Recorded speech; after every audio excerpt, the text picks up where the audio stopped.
Hello there. What I'm wanting to do today is to present the results of some of the research that I've been undertaking, things that I've been looking at regarding the contents of lithic scatter sites. Now, as a topic, I have to say lithic scatter sites are often seen as rather boring. And what I'm kind of hoping to do today is change your views on this. This is partly because lithic scatter sites are all over the place. They're an important indication of the presence of archaeology. And for many people, they're going to be the main way in which you come across archaeology. They're one of the ways in which we find archaeological sites ourselves. And of course, that kind of free sense of discovery is one of the things that makes it really interesting for us. And what I've got interested in is the way in which information about a lithic scatter site might build up when it's field walked over the years. Now, those of you who work with Mesolithic D-side, you'll be familiar with quite a few of these pictures, and I hope you'll be able to forgive me if you see yourself popping up on screen. Usually I have to say well wrapped up because field walking in Scotland isn't always a t-shirt and shorts activity. But one of the main things that I want to make sure at the beginning is that this isn't just, I'm really just the mouthpiece for this lecture. This project is the result of teamwork. It includes work undertaken by lots of different people. I've kind of pulled things in together, messed around with some of it a bit, and taken it upon myself to pontificate about it. So I've put some of the names on the screen. I'm sure there's other people, and there's the many people who go out and find the sites. And I'd really like to acknowledge the work of everybody here. Very little archaeology is ever the work of one person alone, and certainly not when you're dealing with lithic scatters. The site that I want to talk about is called today Nethermills Farm. It lies to the west of Aberdeen, just outside the town of Banchory. It sits on the north bank of the River Dee, where stone tools have been collected from a number of cultivated fields since the mid-20th century at least, or that's as far back as our records go.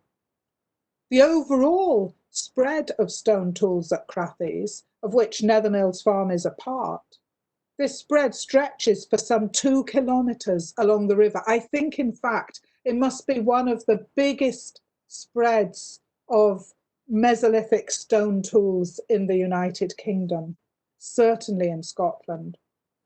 It tails out towards the east, where the fields are lower, and they've been damaged by flooding, which has removed any trace of archaeological material.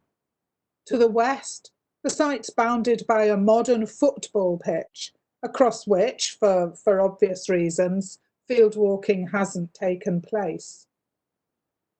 Now, when I talk about lithics here, I'm talking about stone tools dating back to the Stone Age, some 8,000 to 4,000 years ago. These are abundant across all of the Crathes sites, and this suggests a long history of prehistoric activity. The total collection numbers over 40,000 pieces, and while most of the chronological indicators indicate Mesolithic activity, there's also material from the Neolithic and the Bronze Age from more recent periods. And recently, a few pieces likely to be late Upper Paleolithic in date have been identified. Now, although work at Nethermills Farm itself has ceased, lithics continue to be recorded from other sites in the area. There are similar sites along the length of the River Dee, and here you can see some of them. They run from the source of the river, high in the Kedwaters in the Cairngorm Plateau to the west, down to the coastal strip where the river runs through the city of Aberdeen to the east. And there's quite a lot of active archaeology going along the river. Current projects include Mesolithic D-side, the community archaeology group which is carrying out field walking and test pitting along the middle reaches of the river. And up in the Cairngorms, the student work. There's a project currently undertaken by University College Dublin under the leadership of Professor Graham Warren. And there's another student project being run by the University of Aberdeen under Professor Gordon Noble. What I want to cover in this lecture focuses on the results of lithic collection from the fields at Nethermills Farm over the past 5 decades. I want to examine in particular how our understanding of the stone tool assemblage here has accumulated. Various different episodes of collection have taken place, and all of these have conveniently been separately but relatively uniformly catalogued. This makes it possible to examine the development of archaeological understanding through time across all the decades. While previous research has considered the movement of a lithic assemblage within the plough soil, there's been little attention given to the possible differences between the stone tools that might be picked up from an initial sweep across a field and those from later collections. In fact, most scatter sites are only field walked once, and there's the general perception that the material recovered from a single exercise will be representative of the site as a whole. But this is rarely tested. Given that the material from Nethermills Farm has been quantified by individual collection episodes across time, the site presents an ideal opportunity to rectify this. The significance of this study lies in the ability to assist research on lithic scatters where they're found elsewhere, and their place as a major resource within Scottish prehistory, indeed outside Scotland as well. Now, lithics were first identified in the fields at Nethermills Farm in the spring of 1973, and there have been 6 main periods of collection across the eastern fields. Local antiquarian Dr. John Greve, he was interested in investigating traces of prehistoric occupation along the River Dee, and he undertook field walking here. He collected over 3,000 stone tools and flakes from Nethermills Farm, among which characteristic microliths, these little tiny worked pieces, they allowed him to identify the site as Mesolithic. Greve collected across 2 adjoining fields, and in these fields he did focus on 3 prolific hotspots. Luckily, we've got detailed notes that he wrote about his methods of collection. Greve's work led to the excavation by Dr. James Kenworthy. At the time, he was a member of a very short-lived Department of Archaeology at the University of St Andrews. Kenworthy's excavation took place between 1978 and 1981. Excavation was prompted by ongoing plough damage in the eastern field, which is recorded today as NM4, Nethermills 4.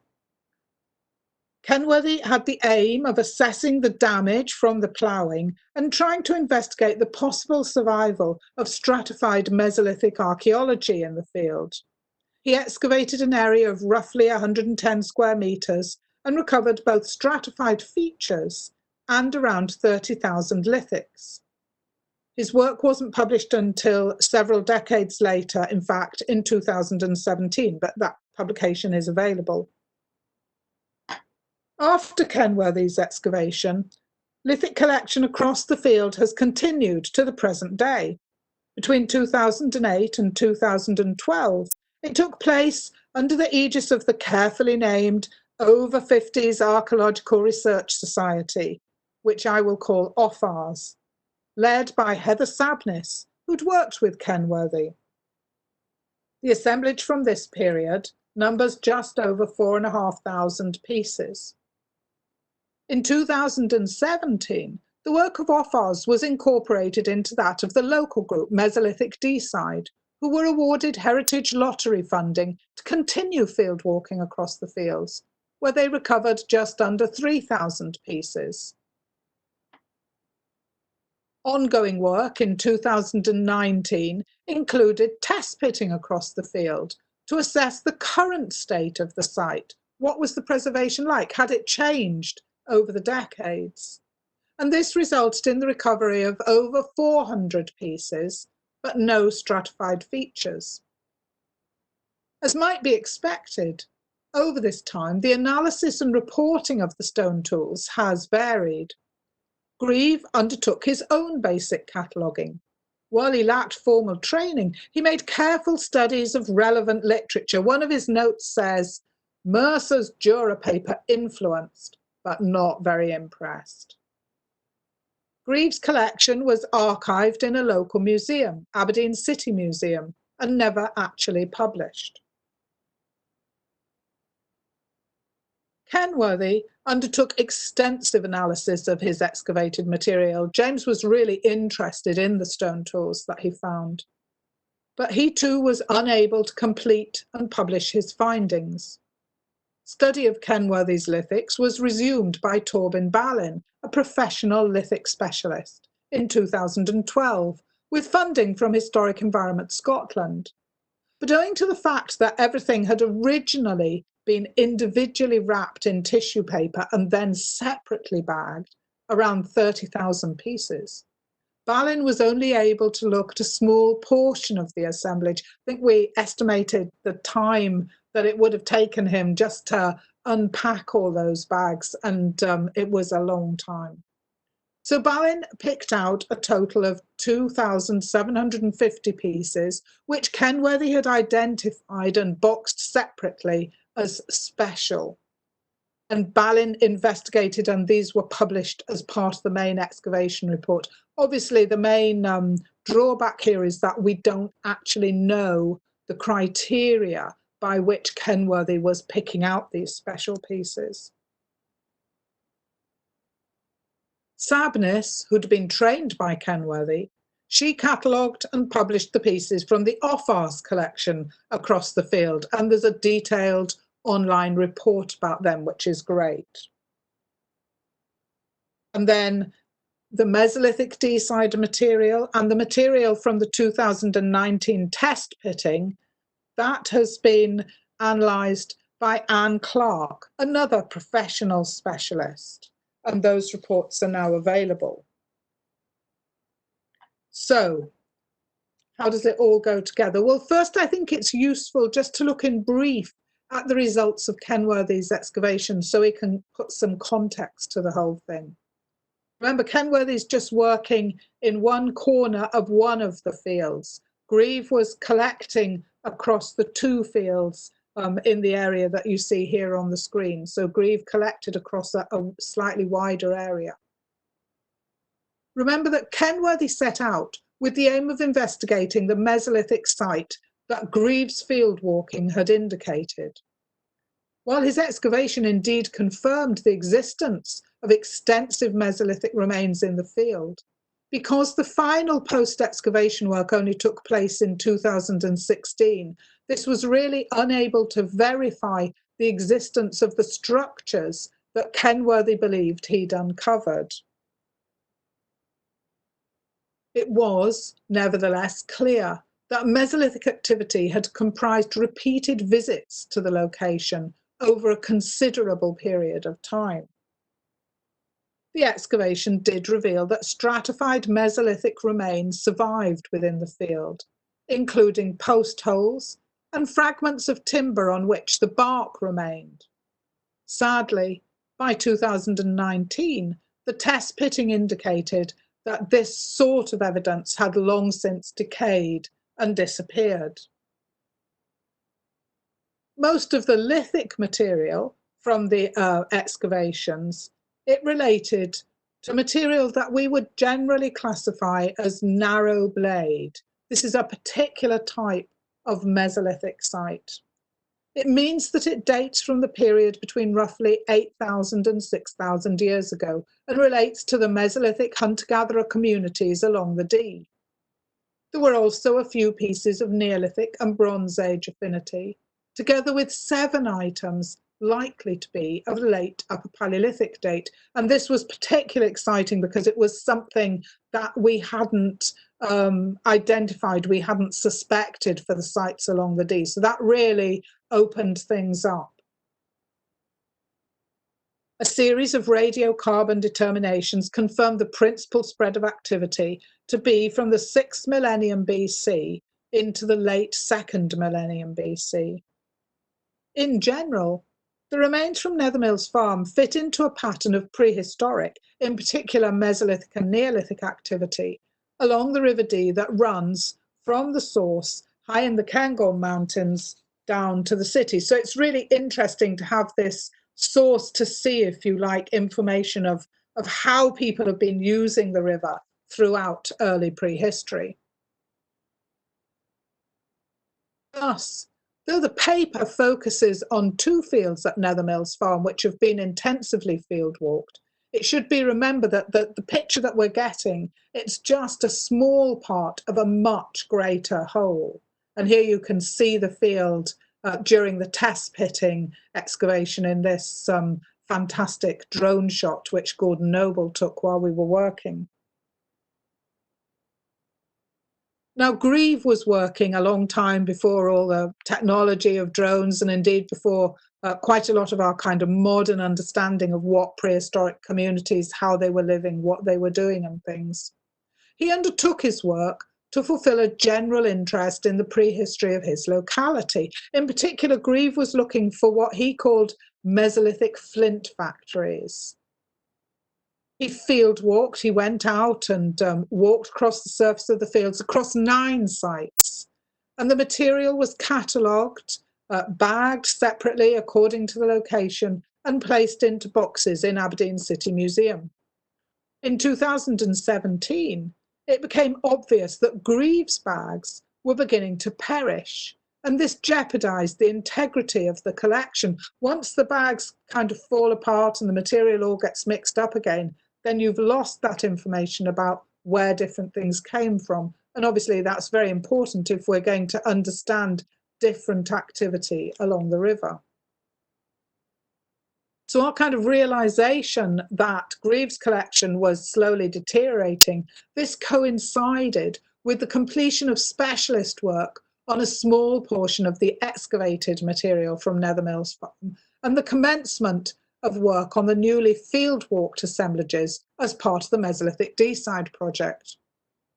Realizing the local and the wider significance of all these collections together, we managed to get funding for Torben Ballen to catalogue and rebag the Greve collection. And the idea of this was to secure the long-term academic value of the material by providing a secure bagging system, and to standardise the lithic cataloguing so that we were using modern terms and looking at Greve's material through modern eyes, if you like.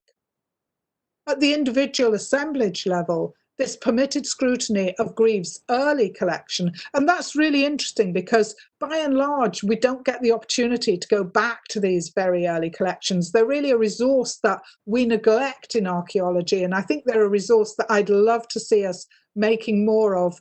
All museums have collections of material going back a long, long way, and they hold all sorts of interesting stuff. So what I wanted to do by looking at the Greve material was try and get an angle on the sort of value of these old collections. At a wider level, it's allowed us to interrogate the way in which information about one single site has accumulated across the decades, and we can scrutinise the differences, if we found any, between collections of different dates and different field walkers. Reflexive work such as this is really important, but it's often a neglected aspect of full understanding of a lithic scatter site.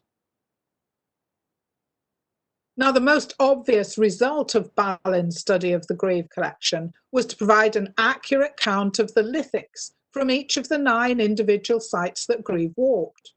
Prior to this research, Aberdeen City Museum had registered a total of over 6,000 pieces, where a previous study made by Roger Daly had made that nearly 9,000. The collection today numbers 5,701 pieces. So why the discrepancies? Well, these discrepancies are likely to be due partly to the problems with the original bags. Some of them had already disintegrated, and partly to the vagaries of previous research, including the possibility that some material was removed, was lent out for study or exhibition and never returned. It's quite a difficult job tracking museum collections. Nowadays, we have much more, we have enhanced systems with computers and recording and things. For many decades, that wasn't the case. And what we can see with the Greve collection is that in one or two cases, whole categories of artifact are missing. For example, one of the sites, all the cores are missing. So it really does look as if people have been taking things to study them, and then for whatever reason, they've just forgotten to return them, or when they've gone back, they've been put in a different place. It's worth noting also that the material from 3 small sites, which Aberdeen City Museum lists as part of the collection, but sites that Greve himself never mentioned, these 3 sites are now totally missing. They, in fact, comprise the sites of Balbrady Farm, Ciochhead Farm, and Peter Coulter Farm. Yet there's another site, Garramore, which isn't listed in any previous documentation, and that's joined the collection.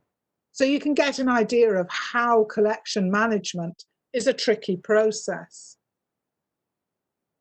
In general, Ballin's research confirmed previous indications that the collections, and you can see a general, rather a nice shot of some of the nice big blades and things from the Greve collection. Ballin confirmed that the collections date largely from the Mesolithic, with some activity indicative of a Neolithic and Bronze Age date. It's worth noting, however, that Greve recorded more indications of what we call broad blade microliths from Nethermills Farm than were recognised by later work. In addition, Ballin identified a small number of pieces representative of a likely late Upper Paleolithic component. Now, if you remember, we were getting late Upper Paleolithic from the excavation, so it's really exciting to find that there were pieces there from very early on, but we just didn't recognise them. So that's a new aspect of the Greve collection, and one which kind of adds to emerging evidence from material along the river. It's notable that Ballin counted more pieces from Nethermills Farm than originally recorded by Greve, though the totals only differ by 3%. There are, nevertheless, a number of biases that are not quantifiable yet still have some bearing on the results. These include the specific interests of individual collectors, are they picking up the same things, the weather, and the different expertise of particular analysts. Present scrutiny does suggest that the analysis has been reasonably comparable between collections. It's inevitable that some differences in definition and recognition will creep in. In addition, it has to be remembered that we still haven't looked at over 90% of the excavated material, and we really don't know what is in those boxes. The sample that we did look at was selected on the basis that it was retouched or interesting in some way.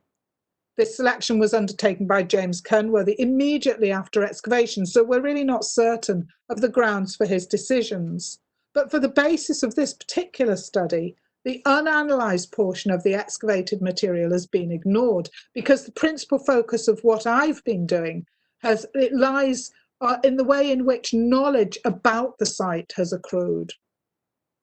So these caveats aside, the lack of study on lithic scatter collections and how they accumulate over time adds significance to the work. Just how representative is a lithic collection when it's only derived from a single field walking exercise? Well, at Nethermills Farm, there is at first glance some difference between the absolute totals of material recovered during different episodes of lithic collection. While Offars collected the largest field-walked assemblage, well over 4,000 pieces, both Greve and Mesolithic D-side collected around 3,000 pieces. Greve recovered mainly flakes, but also many blades and cores. Although he was interested in Mesolithic material, microliths, which are a classic sign of a Mesolithic site, these comprised only a small part of his collection. In general, Greve recovered larger, chunkier pieces, though it's also interesting given that how little debitage, how little waste he collected. Now, Balin records a disparity between the blade widths of Greve's material and that from the excavated sample. Greve's material tends to be wider. It's also relevant here, however, to note that the excavated pieces, of course, they've all been worked in some way, and this would tend to make them smaller, in particular, narrower. Interestingly, both Ophars and Mesolithic Deeside also collected many larger blades, suggesting that examination of the or investigation of the unexamined bulk of the excavated material might provide evidence of that wider sample. We really need to get in there and find out what there is, but with 30,000 plastic bags to open, it's kind of a daunting and expensive task. Balin also noted that Greve collected more pieces with evidence of hard hammer percussion, that's the knapping technique, than is common among local assemblages. This does suggest that smaller pieces may well be missing from Greve's collection. On balance, the lack of debitage that Greve found, it does support the idea that he might have been cherry-picking pieces that looked more interesting. He did, for example, recover several invasive points, including 3 leaf-shaped points and 8 barbed and tanged points. Ophars were particularly good at recognising blades and flakes. While they recovered more debitage than Greve, their collection contained fewer cores, but they were particularly good at spotting microliths. They recovered both broad and narrow pieces, and their collection contains one large, unusual blade that may be Paleolithic, as well as 3 leaf-shaped points. Mesolithic Deeside also collected a sizable assemblage, and they were good at recovering debitage, these tiny pieces, the sort of thing you can see here, as well as blades and flakes. They collected many cores, and in general, they recovered a lot of smaller pieces. Not surprisingly, given that over 90% of the pieces remain unanalyzed, the focus of the excavated assemblage is quite different. While it contains fewer core assemblages, excavation resulted in by far the greatest number of microliths. However, whereas Greve recovered broad blade microliths, the majority of the excavated microliths were narrow. Test pitting in 2019 yielded the smallest assemblage, but then we only sieved a very small amount of the plough soil. The focus of the test pitting was really to analyse the preservation of the site, not to recover 100% of the stone tools. And it's worth noting that both excavation and test pitting employed sieving to recover the stone tools, so that would help us pick up the smaller pieces. Examination of the relative contents of the individual collections allows more direct comparison. There's no overt indication that Greve was targeting particular types of artefact, so it's interesting to see that perhaps in conjunction with the ethos of the times in which he worked, flakes are overrepresented amongst his material. He recovered little debitage. Indeed, the proportion of irregular debitage increases with time to become an increasingly significant component of assemblages that have been collected more recently. This might reflect an increasing interest in understanding knapping techniques and all aspects of assemblage, rather than just the retouched tools. It's also possible that as recognisable blades and flakes were removed by earlier fieldwalking exercises, so the bulk of the debitage was left in the field to be picked up by later work. It's always difficult to know whether the lack of material is due to an unconscious bias or to an actual absence on the surface of the ground. It should also be remembered that Greve was targeting flint-rich parts of the sites, so that other factors may have impacted on his collection. Ophars and Mesolithic Deeside had a more even spread out right across the fields. At this point, It's relevant to note that research indicates that separate elements of an artifactual assemblage within the plough soil undergo differential movement over time. Smaller pieces often move downwards, while larger pieces can migrate to the surface. Curiously, given the variation in other types, the proportion of blades is very consistent through time, and cores and retouch pieces follow comparable patterns. Greve recovered a slightly higher proportion of cores, and not surprisingly, excavation yielded a disproportionate amount of microliths and other retouch pieces.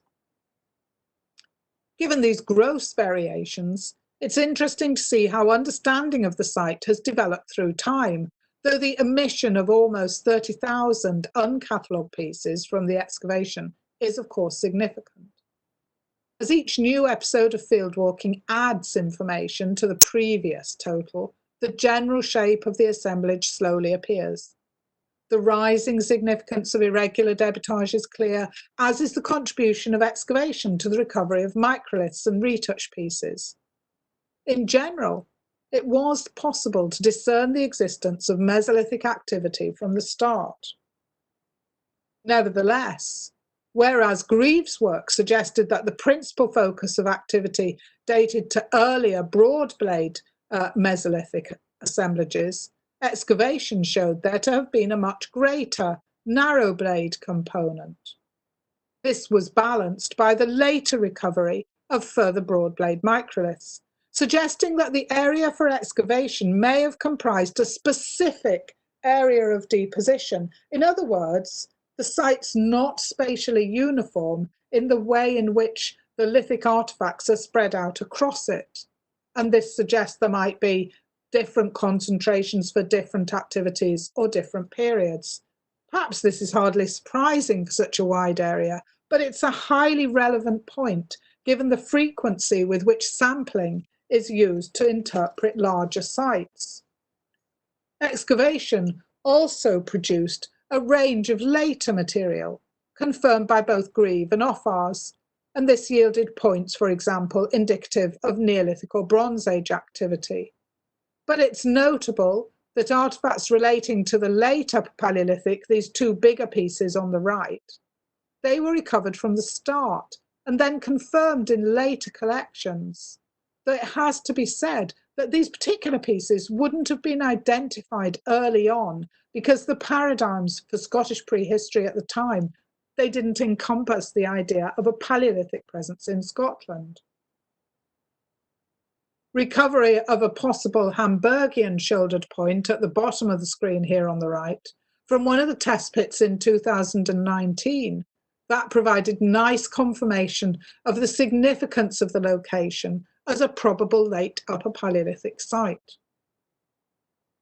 Now, moving towards the end, I'm just going to turn briefly to the techniques of field walking. In common with many field walkers, Greve acknowledged the impact of both recent agricultural activity and weather on his field walking success. He preferred to walk after a field had been ploughed and when there'd been recent rainfall. Ploughing, or related activity, is a prerequisite to opening up the window on the immediate soil surface below.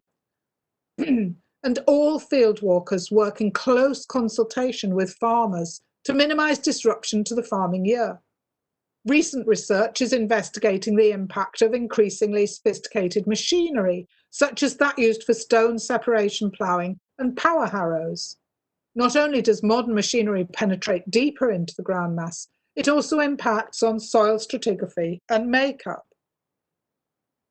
With regard to the weather, Mesolithic D-side are hardy souls. They like to go out after snow melt as well as rain, and they note the impact of a hard frost, which can lift lithics to stand vertically within the plough soil, thus making them more visible. Mesolithic D-side have also been looking at the spacing of transects and its impact across the field.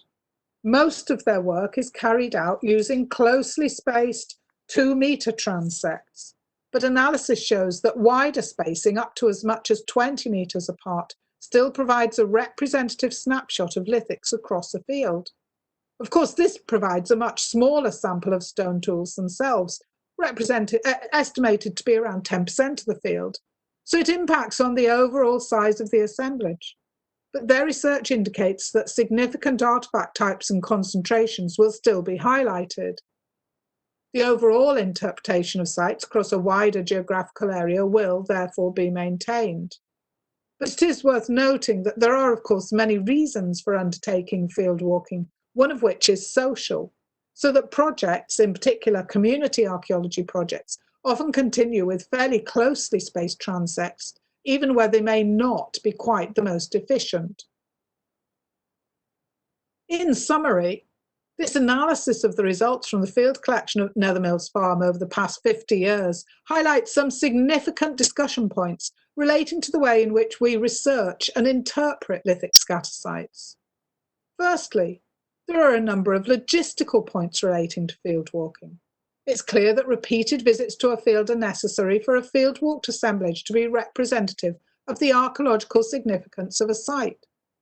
Even where the unconscious biases of particular field walkers or contemporary archaeological ethos can be ignored, it's salutary to note that after the removal of an assemblage of over 3,000 pieces from the field, it's still possible to collect several thousand more from the surface in subsequent decades. The removal of an assemblage of over 30,000 pieces from excavation in one tiny area of the site at Nethermills Farm perhaps gives an indication of the subsoil situation that can lie behind this ongoing reappearance of material on the surface of the ground. Even today, it's possible to find lithics on the surface of the fields at Nethermills Farm. While both Greve and Offars recorded the importance of walking a weathered surface in order to maximise the visibility of flint, other logistical details, such as the spacing of walk transects, has proved to be less significant. Individual projects each determine optimal survey techniques, depending on a variety of factors, from the experience and numbers of walkers available, the required speed of the exercise, the weather, and possible social benefits. While overall assemblage size will vary depending on the coverage of the field, the interpretation actually remains remarkably uniform.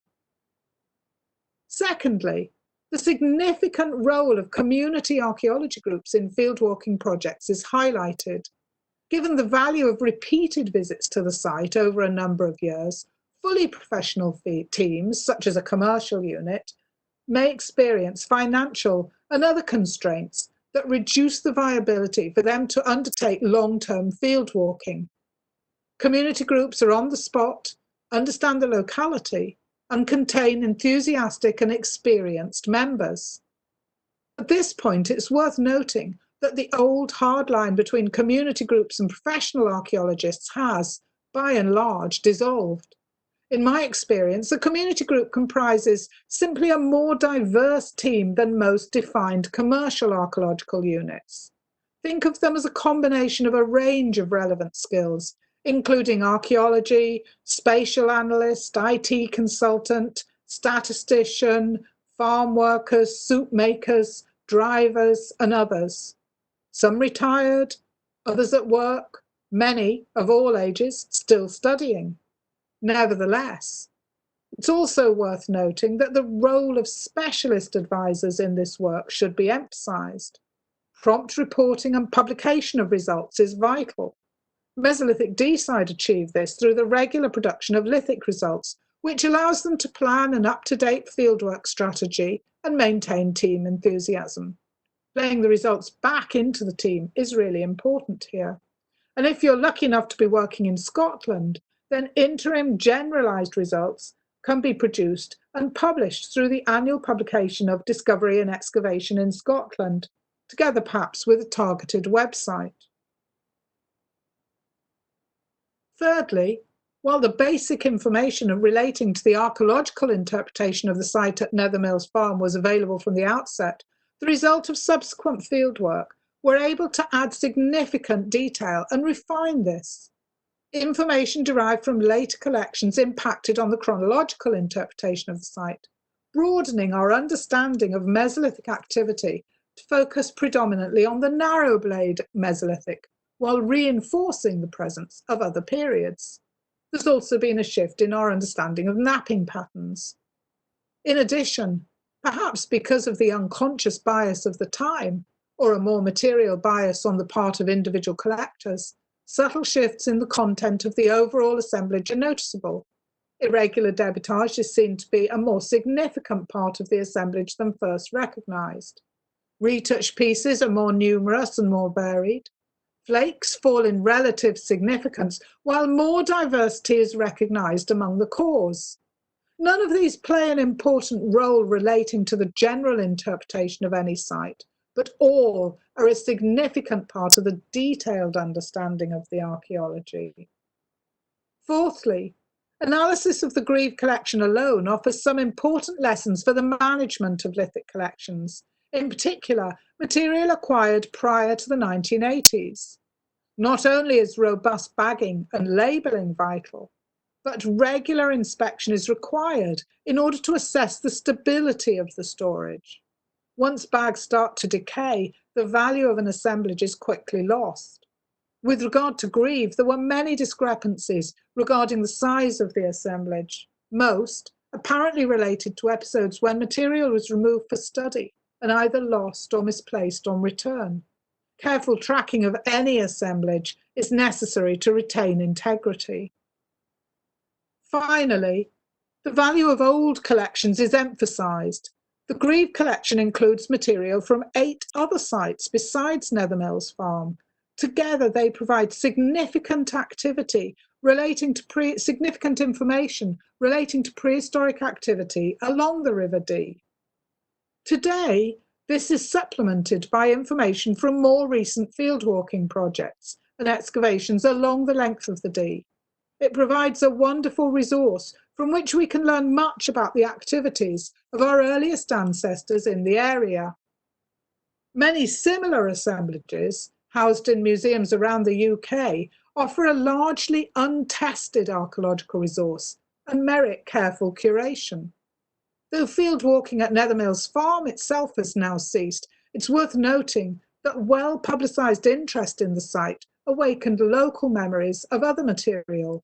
The Daily Collection, a small assemblage from the same fields of around 500 pieces dating from the 1990s, was brought to our attention during test pitting, and there will be others. In conclusion, the project has surely been a vindication of the value of lithic scatter sites as an archaeological resource. While the contribution of scatter sites to archaeological understanding is taken seriously in many countries, it's not always the case. The situation around the UK varies greatly. In Scotland, lithic scatter sites are generally regarded as an indication that the original archaeology is too disturbed to merit serious attention. For this reason, they've often been disregarded as a worthwhile source of information, and work to investigate scatter sites has been neglected. In the 1980s, the Lithic Scatter site at Nethermills Farm marked the location of a significant Mesolithic site where stratified features incorporated the remains of bark-covered timbers. By 2019, this site had deteriorated beyond the point of archaeological worth.